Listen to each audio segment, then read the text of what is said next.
Hi everybody, thanks for joining me today on my channel. My name is Kristen with Kristen Craft, and today I am bringing you the fourth layout in our Let's Build a Page series with Janet, Christy, and Moira. So today I am scrapbooking the two pictures of my daughter back when she was probably about 1.5, 2 years old. We went to Brookfield Zoo, and while we were there we saw the dolphin show. And I just thought it was adorable that she's trying to point out to her dad where the dolphins were in case, we didn't want him to miss it. So I decided that I wanted to trim the photos just a little bit smaller so that I could have several mattings around the photos and really bring out all of the colors that were in the mood board. The first thing I ended up doing was grabbing that piece of I should say, the piece of paper that wasn't in my style. It might not be ugly to somebody else. It's just not my style. I was going to use this for my backing. However, I wanted to have the pictures kind of pop off of everything. So I went ahead and matted that in the white using the background. Again, great tip. If you have the paper pads or one-sided paper and you aren't real thrilled with the one side of the paper, don't go and throw it away. Don't purge it.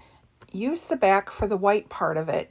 You can always use it for matting photos. You can use it for doing a matting papers when you're piecing them together. They really do come in handy, and that's what I use to try and get the most value out of those paper pads.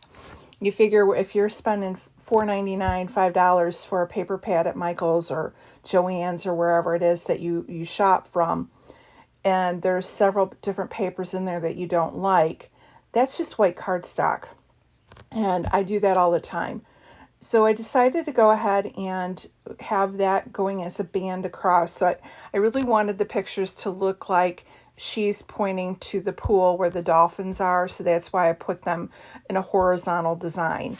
And now I'm just kind of building the layer, and I'm kind of going with my typical, I don't know if Janet would call this like an L shape, where you have the pictures going horizontal and then you're going to keep your other items vertical.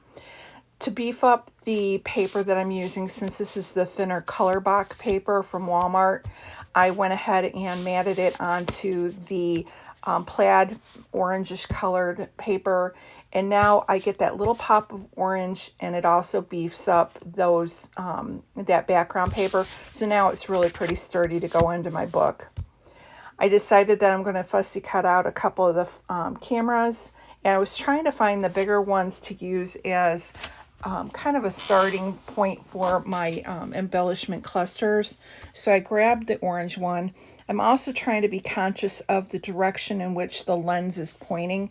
Again, if that lens had been pointing the other way, it would have been pointing off the page. And so those are the little things that I think help to make sure that things make sense. So I grabbed this kind of peachy colored pink one, and again have the lens pointing to the left. I have it on the right side pointing to the left side. I did grab out the Polaroid. It's not going to end up making it on the layout. I decided the dolphin was more important for me, so that it will get put to the side. Now, to make my other cluster, I did grab just a strip of those tickets from that one paper and put it across the bottom, and that's going to hold the camera. And then I'm looking for a journaling card. So at first I did pick this one that's got the butterflies. The color worked, but I ended up not really caring for it. And so this is going to get replaced by something else you'll see in a moment. Now, what I was really trying to do was use up some of this Pink Fresh. Again, great colors to go with the mood board, and so I really wanted to try and get those on. So I will get on this blue triangle one with the little blue vine going across, and then the other one at the bottom. And again, it's just a little bit more texture. And what's nice about these kind of shapes is they really aren't specific, whereas a dolphin's a dolphin. These are just a generic shape. They can go on any layout, and so just to add a little bit of height, find those little items like stars and circles, or in this case, they look like a more of a diamond shape that you can use to build that isn't screaming any specific type of theme. So I decided I wanted to start taping everything down. And I decided that I wanted to kind of keep it to the middle. And now I'm going to use that piece of Creative Memories paper. I've had that one for a very long time. I used the color box tickets, and you'll see that I'm going ahead and putting down the Pink Fresh Puffy.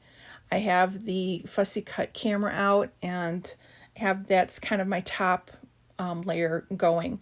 Now I put the other piece of the Creative Memories at the bottom along with the ticket paper, and then I was able to pull out a cut apart that I think came from, I think it was Maggie Holmes' Carnival, that I just have a box of them sitting on my desk that I pulled it out of, and now I can go ahead and have that dolphin on there, and it just looks like he's jumping into my journaling.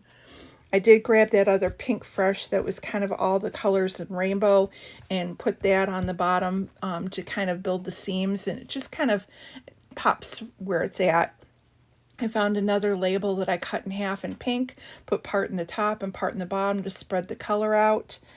And I also have that camera down below. Now, what I am doing next is I'm pulling out just little things that will look like water because of it being the dolphin show. So I grabbed two little fish. One is the one that looks like Nemo in the bottom, and then another one, I'm not sure, a clownfish, I believe. I'm not sure what the other one is. Anyways, I have those with the little bubble gems going up on each of them. And now I'm spreading out Mrs. Grossman splashes. I want these gone, so I finished off the whole sheet, and I have splashes everywhere. So again, I think my layout looks more modern, but I'm using older embellishments. It's how you put it together, that you don't have to get rid of it. I did throw a few florals in, and then I grabbed some of those puffy fish that were from Stickos. I think I got at Walmart, and I threw one of those over by the one that looks like a Nemo, and then one at the and then the dolphins, one on the journaling card and one at the top. I did journal it, and I said Erica was the perfect age for her first visit to Brookfield Zoo's dolphin show. She made sure to point out the dolphins to her dad. So here's some close-ups for you. I want to thank you so much for stopping by. Make sure that you check out the description box below for everyone, the links to both Moira, Christy, and to Janet's channels. Thanks, and have a great night.